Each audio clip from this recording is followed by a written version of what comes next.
Un saludo para todos. Damos comienzo al seminario virtual sobre desarrollo de recursos digitales educativos.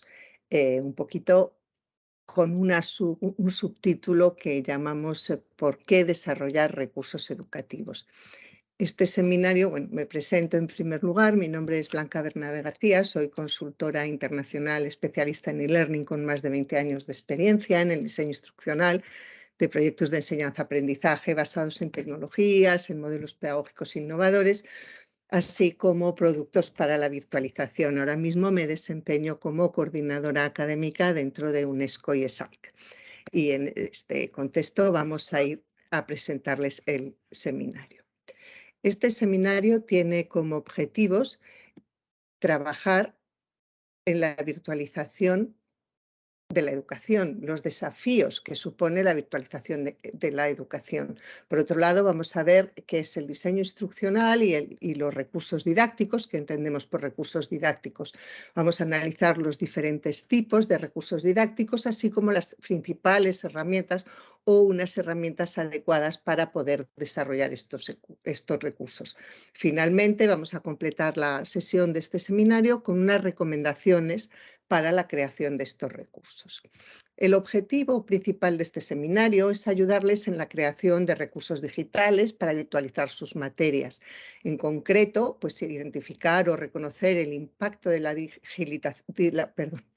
digitalización y su relevancia en la educación, así como entender la importancia de utilizar recursos audiovisuales e interactivos en la educación virtual, analizar los diferentes tipos de recursos y su aplicación en la enseñanza virtual y conocer las herramientas para el desarrollo de recursos virtuales de aprendizaje, ¿no? Bueno, pues dentro de este contexto lo que vamos a empezar es un poco analizando por qué o qué desafíos se enfrenta la educación virtual. Sabemos que estamos en este periodo dando un repaso así muy rápido a lo que ha sido la situación actual, pues sabemos que la tecnología se ha ido incorporando a nuestras aulas fundamentalmente a raíz de la COVID que se inició en el 2019 y que nos obligó a empezar estas dinámicas de formación virtuales para impedir que se detuviera un poco para garantizar esta continuidad pedagógica y que las universidades no tuvieran que detener su trabajo. A lo largo de 2020 se siguió trabajando en esta virtualización. Digamos que el COVID empieza en el 19 y es todo a lo largo del año 2020 que estamos un poco en casa encerrados pensando cómo impartir estas clases, cómo garantizar esta continuidad pedagógica, y vamos a una virtualización de lo más absoluta de toda la materia. Digamos que la presencialidad prácticamente era nula. Poco a poco, con el regreso paulatino a las aulas, lo que se han ido imponiendo son estos modelos híbridos o estos modelos mixtos en los que combinamos la formación virtual y la formación presencial. En este caso o en este momento ya nos estamos moviendo un poquito en este contexto. Ello no impide que necesitemos trabajar y desarrollar con más detalle todo lo que son los modelos de la educación virtual. ¿Por qué tenemos que trabajar en desarrollo de recursos para la educación virtual? La educación virtual en un principio prácticamente se restringió a trasladar a sesiones virtuales o a sesiones síncronas lo que se hacía dentro de las aulas. Pero digamos que esto no es suficiente. La virtualización va mucho más allá y fundamentalmente lo que trabaja es en llevar recursos educativos al alumno que le permitan mantener esta atención y esta motivación de los estudiantes. ¿Cómo vamos a hacer esto cuando no se trata de una sincronía, sino que estamos en un modelo virtual? Esto lo tenemos que suplantar de alguna manera todos esos recursos que tenemos en el aula, que como es la voz, como son los gestos, como es la implicación de los estudiantes, el tener sus miradas, el saber si están prestando atención o no, cómo podemos modular nuestra voz, poner énfasis. Toda esta interacción que se genera en una clase presencial, la perdemos de alguna manera cuando entramos en contextos virtuales. Cuando se trata de entrar en contextos virtuales, pues entonces nuestra pregunta sería ¿cómo hacemos que esta motivación y que esta dinámica de la clase se mantenga presente cuando no estamos presentes o cuando no estamos juntos?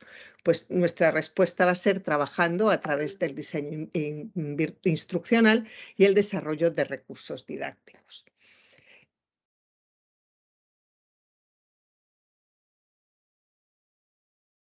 ¿Qué es lo que tenemos que buscar o qué es lo que necesitamos lograr dentro de esta virtualización?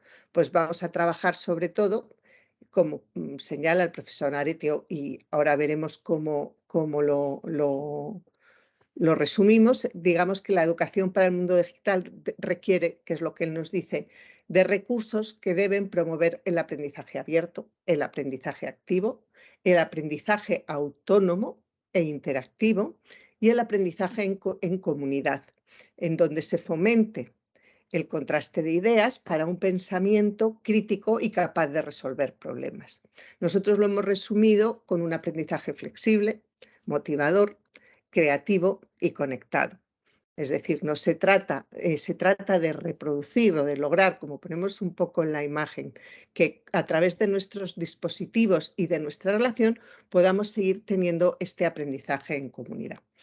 Para los desafíos que nos presenta un poco la formación o la virtualización de la educación, tienen que ver con lograr estos objetivos o estos impactos que nos interesa poder mantener esa relación con los alumnos.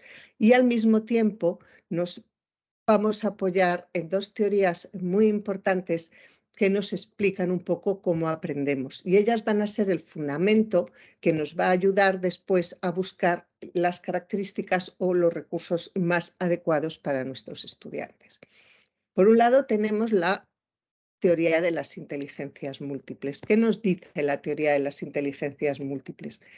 Pues Martin Gardner lo que nos vino a decir, que es un psicólogo investigador de la Universidad de Harvard, que seguramente ya conoces, propone esta teoría que se aplica al ámbito educativo y que lo que busca es ser más inclusivo y más sensible a la diversidad del aprendizaje.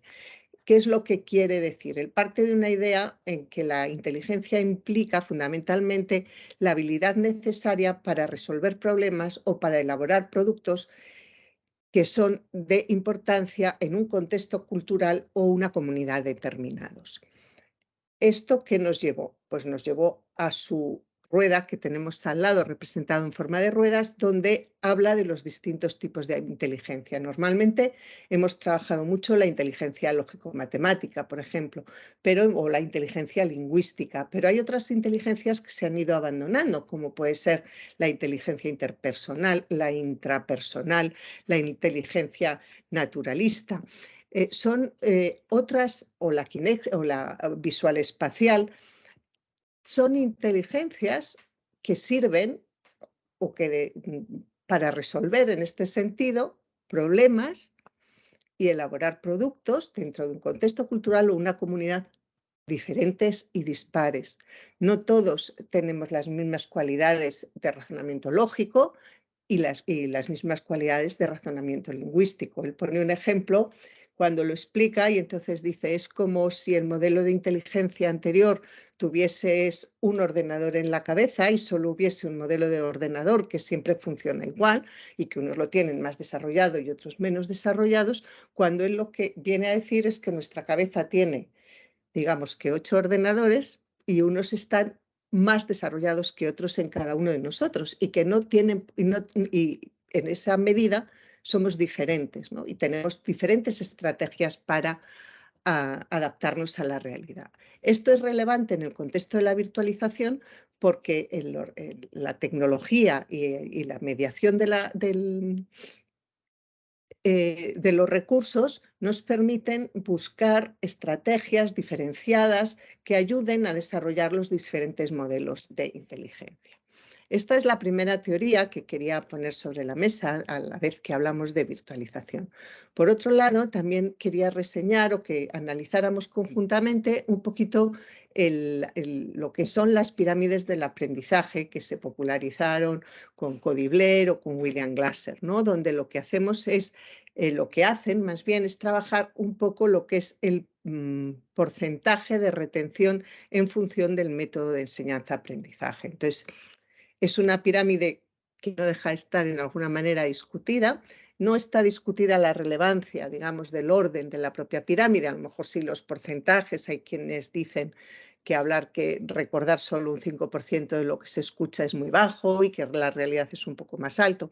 Pero en cualquier caso, independientemente de que se pueda ajustar o de que estemos 100% conformes con la representación de la pirámide, sí podemos hablar que escuchar es el que tiene un menor porcentaje de retención. Simplemente por oír algo lo retenemos entre un 5 y un 10%. Cuando lo leemos estamos más o menos alrededor del 10%.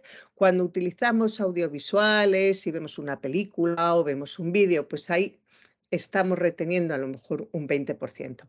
En ese caso, estamos hablando además de un modelo de aprendizaje pasivo, de técnicas pasivas. Nosotros somos solamente espectadores, estamos sentados, en un caso es solo auditivo, el segundo es visual auditivo. A partir de ahí empezamos en las técnicas que empiezan a ser un poquito más activas y vemos cómo el porcentaje de retención aumenta.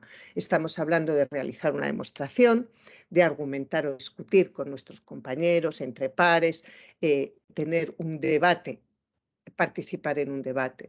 Y ahí estaríamos hablando ya de retener en torno al 50%. Cuando ya realizamos unas prácticas, es decir, además de entender, escuchar, argumentar, demostrar, tenemos que poner algo en práctica, es decir, tenemos que hacer una actividad con eso que hemos aprendido, entonces todavía la práctica o el porcentaje aumenta. Ya el porcentaje más alto, y esto para los docentes lo tenemos muy claro, cuando más retenemos es cuando tenemos que enseñar algo. Porque cuando ya tienes que hacer tú el ejercicio de enseñar, pues tú necesitas conocer, necesitas demostrar, necesitas argumentar, necesitas saber ponerlo en práctica y además lo tienes que haber retenido para comentárselo a los demás. Estas dos teorías, más estas consideraciones generales que hemos visto en torno a lo que es la virtualización, son las bases que yo quería traer sobre la mesa para trabajar un poco lo que es el desarrollo de recursos. Habíamos dicho que la virtualización iba a requerir dos cosas. Por un lado, el diseño instruccional y por otro lado, los recursos didácticos. Veamos poquito a poco a qué nos referimos con cada una de ellas. Cuando hablamos del diseño instruccional, estamos hablando de un proceso por el cual se crea un ambiente de aprendizaje virtual en el que cuyo objetivo es estructurar los contenidos, las secuencias de aprendizaje y las actividades en torno a una secuencialidad que llevan al alumno a progresar en el conocimiento. Podemos trabajar, yo les he puesto aquí un ejemplo un poco general, por ejemplo, vamos a hacer una estructura. La virtualidad trabaja mucho lo que tiene que ver con la estructuración del aprendizaje y normalmente en secuencias temporales que pueden ser asociados a una semana. Entonces, cómo en una semana estructuramos los contenidos, qué tiempo le dedicamos al alumno para a diseñar actividades para que el alumno lea o visualice materiales, a que haga un aprendizaje más teórico, cuando combinamos con una práctica, cómo se trata de que todas esas actividades en su conjunto sean las motrices del proceso de enseñanza-aprendizaje. El diseño instruccional es el proceso, leemos aquí con una definición de Broderick, a través del cual se crea un ambiente de aprendizaje, así como los materiales necesarios con el objetivo de ayudar al alumno a desarrollar las capacidades necesarias para lograr ciertas tareas, es decir, para completar unos objetivos de aprendizaje. Cuando vamos a hablar de recursos, y vamos a quedarnos aquí un momento antes de pasar a la siguiente transparencia, vamos a ver cómo para cada uno de los elementos trabajamos en base a este diseño instruccional y ahí definimos si queremos incluir un quiz, si queremos incluir un audio, si queremos incluir un documento de lectura. Esto es lo que llamamos recursos didácticos, cada uno de los elementos que conforman nuestro itinerario virtual para la formación es un recurso didáctico digital. Cuando se trata de recursos digitales, digamos que son recursos que pueden tener que ver con actividades, pero también tienen que ver con contenidos. ¿Qué consideramos que son recursos didácticos? Es una creación digital que aborda uno o más temas a través de una estructura pedagógica y el contenidos multimediales, que pueden ser vídeos, audios, actividades interactivas, gamificaciones con un proceso aún un poquito más profundo, con una metodología de aprendizaje un poco más profundo. Los recursos didácticos tienen una serie de funciones, como vemos en nuestro gráfico. Por un lado, brindan orientación sobre temas complejos, por otro lado, simulan situaciones o eventos e igualmente motivan al aprendizaje y nos permiten evaluar el desempeño. Tenemos que los recursos didácticos son el soporte material o tecnológico que facilita el proceso de enseñanza-aprendizaje. Tenemos ahí una breve lista que podrán ver ustedes en la transparencia, que tiene que ver con los vídeos, con actividades, con casos, con manuales, con blogs, con redes sociales, con mapas mentales, con juegos, líneas de tiempo, muchos materiales gráficos y muchos materiales audiovisuales igualmente. La unión del diseño instruccional y los recursos didácticos nos permiten afrontar la tarea de la virtualización. En este caso, apoyando recursos y soluciones tanto para diferentes inteligencias como para diferentes estilos de aprendizaje, ya sean estilos más pasivos o estilos más activos o personas con diferentes capacidades o habilidades. Nosotros nos gusta utilizar esta metáfora de la mariposa para decir, nosotros tenemos este contenido y ustedes lo tienen, que han sabido siempre trabajar y han estado trabajando con sus alumnos y son capaces de impartir sus materias. Ahora lo único que tenemos que hacer es ese contenido a través del diseño instruccional y recursos didácticos, transformarlo para que se conviertan en recursos adaptados a la virtualidad. ¿Qué cosas tenemos que tener en cuenta para una enseñanza virtual de calidad? Pues hemos destacado tres fundamentalmente. Tienen que ser atractivas, lo que implica una motivación, es decir, necesitamos utilizar estos recursos que sean en sí mismos, tengan la capacidad de captar la atención de nuestros alumnos, porque tenemos unos alumnos o una realidad hoy en día donde los jóvenes, sobre todo, y ya los más mayores también, estamos muy acostumbrados a la tecnología digital, a ver vídeos, a manejar un celular, a tener mucha información inmediata de alta calidad. Entonces, nosotros no podemos relegar nuestra educación, y menos la virtual, a un conjunto de pantallas de texto o a una sesión de clase virtual. Debemos trabajar esta motivación y esta atracción de los estudiantes, aprovechar que les gusta la tecnología, que les gusta que están muy acostumbrados a aprender por imágenes, por animaciones, por vídeos, y aprovechar todos esos recursos para captar su atención y mantener su motivación a lo largo del aprendizaje. También es muy importante que estos contenidos sean significativos y relevantes. Esto quiere decir que no se trata de virtualizar por virtualizar ni hacer un vídeo de cualquier cosa, sino que ese contenido tiene que estar relacionado con nuestro aprendizaje y el recurso que debemos diseñar debe estar lo más asimilado posible a el tipo de contenido que queremos transmitir. Por ejemplo, si lo que queremos transmitir es cómo se desarrolla el clima, pues a lo mejor tiene mucho sentido una serie de grabaciones en vídeo sobre la evolución de las nubes o la evolución de los condicionantes climáticos. Si en cambio lo que necesitamos es trabajar una serie de fórmulas numéricas, lo que necesitamos son representaciones gráficas, a lo mejor a través de algunas herramientas que nos permiten trazar curvas o dibujar gráficas que nos ayuden a entender la matemática. No vale usar gráficas para donde no tiene sentido o usar imágenes cuando lo que estamos es trabajando otro tipo de contenidos. Y finalmente, lo que es muy importante es que sean fiables y de calidad. Esto es muy relevante tanto para lo que vamos a construir, forma parte de nuestra materia y de nuestro conocimiento y probablemente sea un contenido muy relevante, pero a veces sí lo que hacemos es buscar recursos en Internet, en la red o en otros procedimientos, pues ahí ya no está tan claro que sea igual de relevante. Entonces, vigilar las referencias bibliográficas, la atribución, la autoría de quién es el documento o el recurso que vamos a utilizar y la calidad propia de ese recurso, pues han de ser también cuidados para que el aprendizaje de nuestros estudiantes sea de calidad. ¿Qué tipos de recursos? Hemos visto ahora mismo muy deprisa un poco los recursos que hay. Pues si los vemos así en una pasada rápida, pues vamos a empezar por lo más fácil, que son las imágenes estáticas. He puesto 3 ejemplos sencillos. En este caso es todo de lo mismo, de una nuez, de un nogal. O sea, tenemos una foto de un árbol, tenemos un esquema o un gráfico de cómo está construido el fruto, y luego tenemos una serie de ilustraciones que nos permiten ir a los conceptos más sencillos, identificar, por ejemplo, cómo son sus hojas o cómo es la forma del fruto. Los 3 recursos visuales son muy útiles y los 3 se pueden utilizar en educación. ¿Qué características tienen las fotografías? Pues las fotografías o las imágenes planas, por decirlo así, pueden ser de 2 tipos. Pueden ser imágenes, fotografías o gráficas, o pueden ser imágenes vectoriales.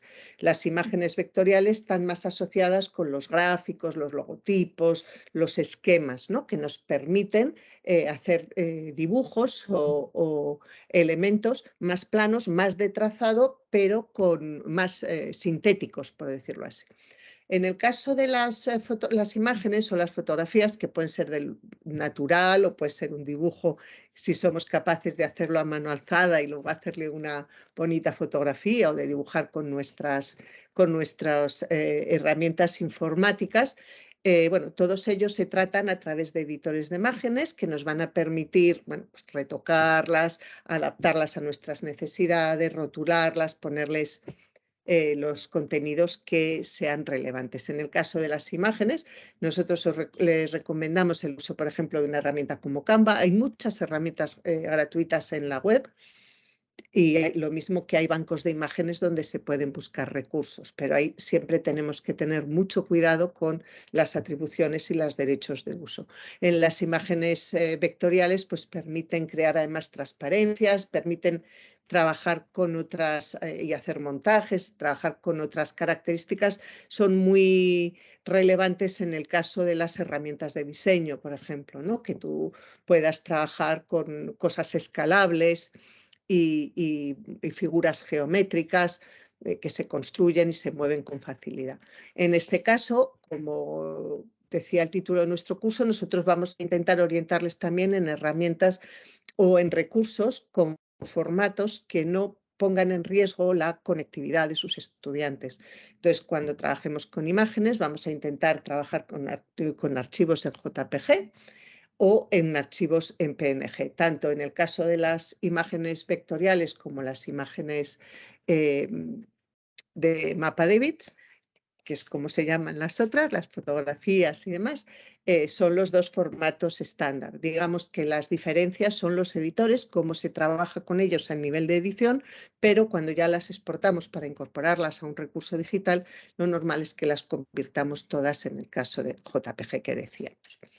El siguiente tipo de elementos que podemos trabajar son los elementos multimedia. Podemos trabajar podemos trabajar con sonidos, como son los podcasts. Podemos trabajar con vídeos editados, con vídeos con texto, con vídeos rodados del natural, con vídeos animados. Y podemos trabajar con presentaciones, como es el caso de esta presentación que estamos haciendo hoy, y que, bueno, pues a partir de una presentación preparada en una PowerPoint o en una herramienta de presentaciones, podemos hacer una grabación y conseguir con ello preparar una sesión virtual. Bueno, tenemos el vídeo, como les decía yo, bueno, pues lo podemos incorporar dentro de nuestra clase. En el caso de las herramientas para contenidos multimedia, por ejemplo, para los contenidos de sonido, como pueden ser los podcasts, es muy importante preparar previamente un pequeño guión de lo que vamos a grabar para que sobre todo no tengamos dudas o no tengamos inflexiones dentro de lo que es en el momento de la grabación. Recomendamos para ello una herramienta muy sencillita que es gratuita y está en la red y que se llama Vucaro. Vucaro te permite grabar a golpe de clic, grabas directamente en la web y te genera un fichero en MP4, que es un formato ya muy comprimido y que no tiene normalmente mucho peso y que facilita, por tanto, su comunicación a través de las plataformas educativas. En el caso del vídeo digital, se puede conseguir a través de la captura directa desde nuestros teléfonos celulares o también podemos ya utilizar vídeos existentes. Una vez que los tenemos capturados, esos vídeos los vamos a poder editar, vamos a poder añadir texto encima, vamos a poder poner una cabecera, vamos a poder incluir una banda sonora si los hemos creado. En cualquier caso, para hacer trabajo con los vídeos podemos igualmente trabajar con Canva, como es el caso de los formatos de sonido, para una buena compresión que funcione dentro de nuestras herramientas, pues lo ideal es trabajar, bueno, una opción es trabajar con Canva al margen de otros productos que hay gratuitos en la red. En el caso de las presentaciones, como les decía antes, es una forma muy sencilla de preparar una clase virtual. La podemos tener pregrabado. Este material nos va a ayudar, por ejemplo, mucho a trabajar modelos de aula invertida, donde los contenidos que estaríamos contando en directo los podemos tener grabados y después generar unos entornos de debate o de discusión y aprovecharlo para el momento de sincronía con nuestros alumnos, que pueda ser un momento de diálogo, ¿no? Más que de simplemente escuchar. Es un poco este formato de seminarios pregrabados que después van a tener su complemento en un vídeo. Una manera muy sencilla de hacerlo es en el propio PowerPoint de Microsoft. Tú tiene una opción de ir grabando a la vez que tú vas haciendo la presentación. Otra manera sencilla de hacerlo es hacerlo a través de un programa de grabación o de un programa de aula virtual que permite hacer grabación de lo que estamos haciendo.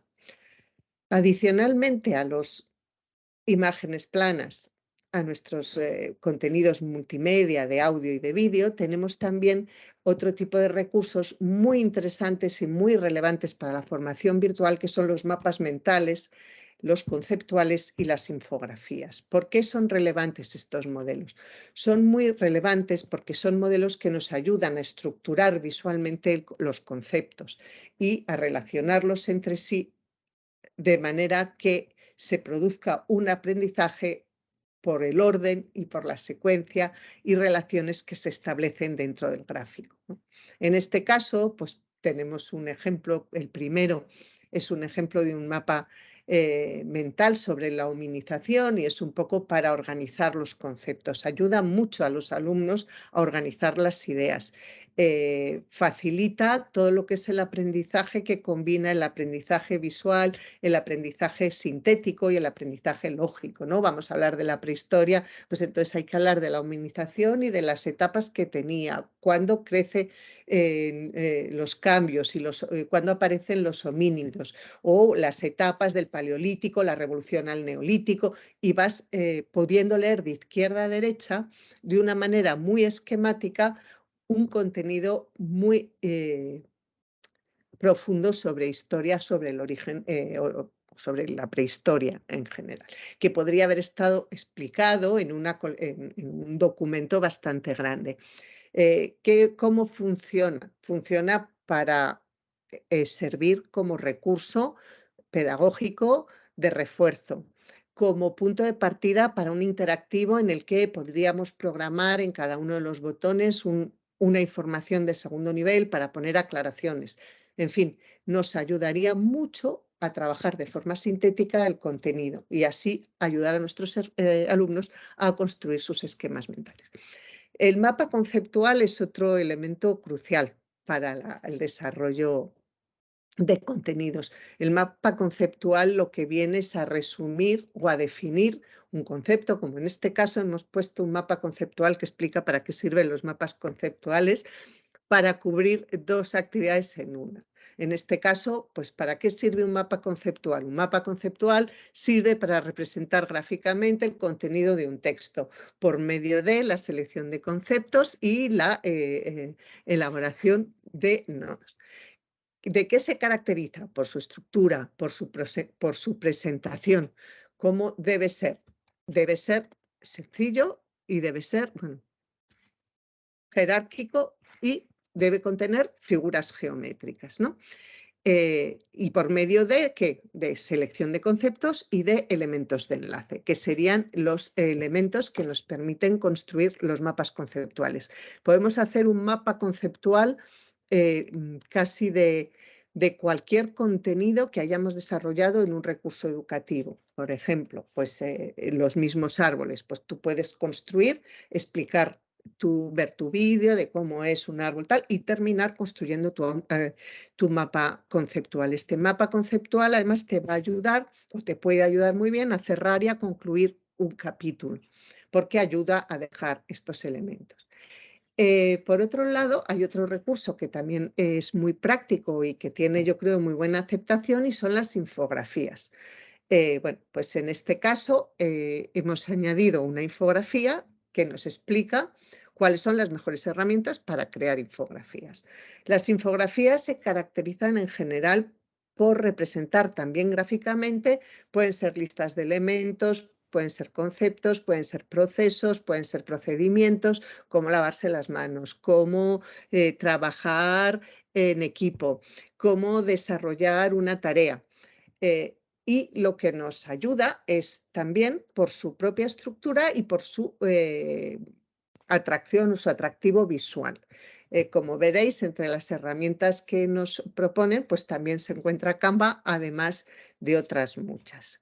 En el caso de los mapas mentales conceptuales e infografías, como os decía, son recursos gráficos que van a permitir presentar estos contenidos de manera visual, y facilitan el aprendizaje porque representan estos conceptos. Está recomendada Canva. Canva sirve para hacer mapas conceptuales y para hacer infografías, y Canva es una herramienta que tiene una versión gratuita que ya es bastante potente y también tiene una versión de pago. La ventaja que tiene, como pueden ver, es que tiene una gran variedad de plantillas, que ya sea para hacer infografías, para hacer mapas, para hacer presentaciones. Tiene también herramienta para vídeos.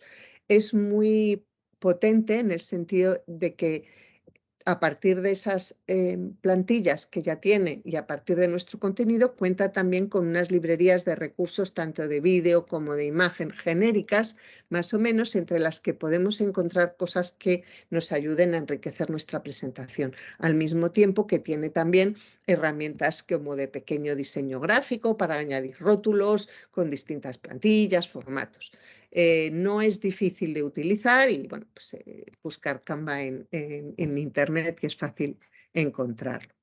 Finalmente, para terminar, quería hacer una pequeña repaso de lo que son algunas reflexiones y algunas recomendaciones. Entonces, queríamos empezar un poco por ver cómo estos recursos educativos, atractivos y explicativos, lo había adelantado antes un poquito, nos ayudan a fomentar este aprendizaje en un modelo de aula invertida. ¿Cómo procederíamos? Es un resumen muy sintético. Por un lado, trabajaríamos nosotros en grabar esta presentación, lo que sería una clase virtual o lo que sería un tema que impartiríamos en presencial, pero lo preparamos en una grabación de una PPT, con una lectura asociada o con algún recurso gráfico que pueda ser relevante para el contenido. Los alumnos pueden revisarlo desde sus plataformas, a través de sus dispositivos móviles o desde sus computadoras. Ahí pueden ir anotando sus dudas y posteriormente planteamos una sesión síncrona en la que se conversa con el docente y entre los estudiantes, donde pueden compartir sus ideas y puedes incluso progresar en ese aprendizaje, como decíamos antes, con esa función no solo de ver y leer, sino también de debatir, de argumentar y de poner en práctica de alguna manera en este trabajo colaborativo que nos va a ayudar a retener mejor el aprendizaje. Al margen de esas consideraciones, estas ya son unas consideraciones un poco más prácticas y en ellas vamos a reforzar 5 ideas. Por un lado, tener un buen guión. Es muy importante cuando vamos a generar un recurso educativo, un recurso didáctico, sobre todo si va a ser audiovisual o va a ser interactivo, que tengamos un buen guión. Esto quiere decir que pensemos muy bien qué queremos contar, cuáles son nuestros conceptos más relevantes, cómo distribuir el tiempo, cómo introducirlo, cómo explicar su contexto, cómo concluir o cómo completar esa capacitación, cómo saber que, bueno, pues una cosa que hacemos con mucha frecuencia es hablar y reforzar el concepto clave y volver sobre ese concepto clave, un poco diseñar todo cómo queremos que sea la presentación de ese contenido. Este guión, hay otra cosa muy relevante que tenemos que tener en cuenta. Como es un contenido que va a ser estudiado o visto a través de un ordenador, el lenguaje tiene que ser conciso, claro y directo. No podemos dar muchos rodeos.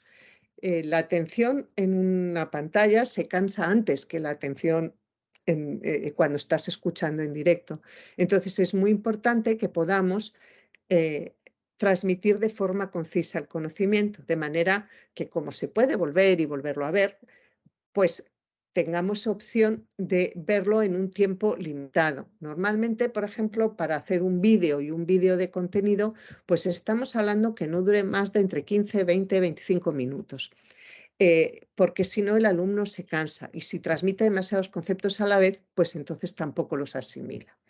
Lo normal es que la secuencia de aprendizaje sea lineal, es decir, que vayamos de un concepto, de un contenido a otro, que no demos vueltas, o sea, que el alumno fácilmente pueda seguir la secuencialidad, que si le ponemos un vídeo y después hay un documento, pues le expliquemos, primero tienes el vídeo, luego el documento, luego tienes un test y luego una sesión síncrona o una participación en un foro, que esto esté bien identificado. Evidentemente, cuando vamos a construir un contenido en un recurso digital o cuando vamos a incluir un contenido en un recurso digital, tenemos que tener en cuenta que requiere una producción o un trabajo extra, una creación de gráficos, un trabajo en vídeo. Por lo tanto, es importante seleccionar de nuestro contenido la parte de mayor relevancia y de permanencia en el tiempo. Es decir, si vamos a hacer un contenido de economía, pues a lo mejor las cifras del mes pasado no las incluimos y al alumno se las vamos a dar en un documento en PDF que es muy fácil sustituir de un mes al mes siguiente, que no vamos a coger cada mes y abrir nuestro vídeo y cambiar las cifras que aparecen dentro del vídeo. Es un poco, con eso yo creo que queda bastante claro con el ejemplo. Y por otro lado, lo que sí es muy importante también cuando hacemos recursos digitales en este momento es recordar que los alumnos no van a estar visualizando el contenido solamente en una pantalla de ordenador o solamente en una pantalla de un teléfono o un dispositivo móvil, sino que van a ser diferentes formatos y entonces hay una metodología entera que en general las herramientas lo permiten, que es trabajar en modelos responsivos, que es decir, que se adaptan un poco al tamaño de cada ventana. Para terminar, y no por ello menos importante, vamos a tocar una de las recomendaciones más cruciales en el desarrollo de contenidos y que tiene que ver con el cuidado sobre los derechos de autor. Todos sabemos que en Internet es muy fácil encontrar un montón de recursos, pero no todos los recursos que encontramos en Internet están a nuestra disposición. No podemos usarlos a nuestro antojo y tenemos que tener cuidado de no vulnerar los derechos de autor. Para trabajar de una manera más sencilla o para simplificar esta esta dificultad en identificar a los autores, identificar estos derechos de autor y demás, nace la iniciativa de Creative Commons. Las licencias Creative Commons son unas licencias que permiten el uso de los contenidos bajo determinadas condiciones. En realidad es una comunidad abierta de contenidos, pero van a estar trabajando con determinadas licencias y muchos contenidos que encontramos en Internet está muy bien buscar que sean con licencia Creative Commons. En este caso, como he puesto ahí a modo de ejemplo, las licencias Creative Commons se identifican con las CC y tienen varias atribuciones o varias características. Hay algunas que tú te dicen, esta es una licencia Creative Commons con reconocimiento. Quiere decir que tú puedes utilizar, por ejemplo, una fotografía, pero tienes que poner esta fotografía es de tal persona o de tal página web, y entonces tienes que poner esta atribución, es este reconocimiento. Por otro lado, por ejemplo, hay otra restricción que puede ser para uso no comercial. En educación, la verdad es que es donde tienen más amplia.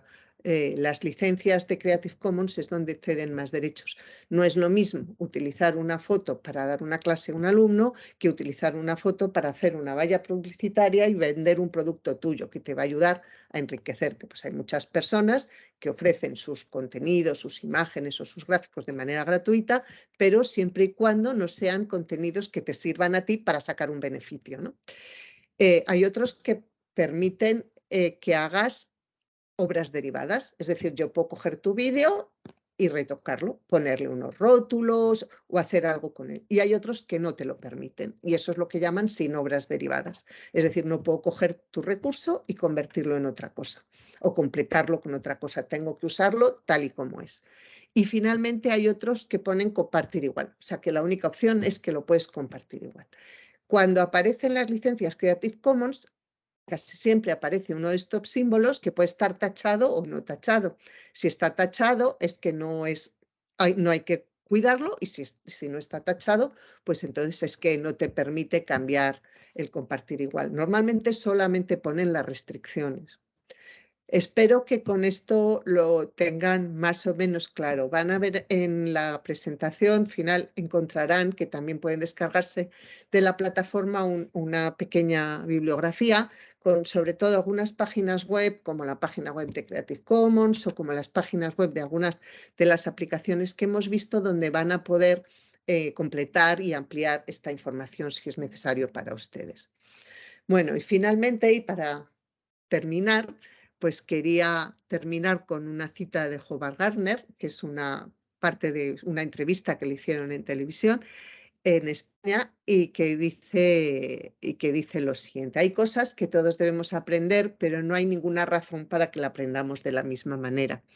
Recordamos que Howard Gardner es nuestro experto, nuestro investigador en inteligencias múltiples. Así que la cuestión es descubrir cómo aprende una persona, descubrir sus pasiones, que son muy importantes, y utilizar todos los recursos humanos y tecnológicos que nos sirvan de ayuda. Por supuesto, se trata de un ideal, pero estamos mucho más cerca de este ideal de lo que habíamos estado nunca antes de la revolución digital. Bueno, pues hasta aquí. Esto es todo. Muchas gracias por haberme escuchado y espero que todo les vaya muy bien. Gracias.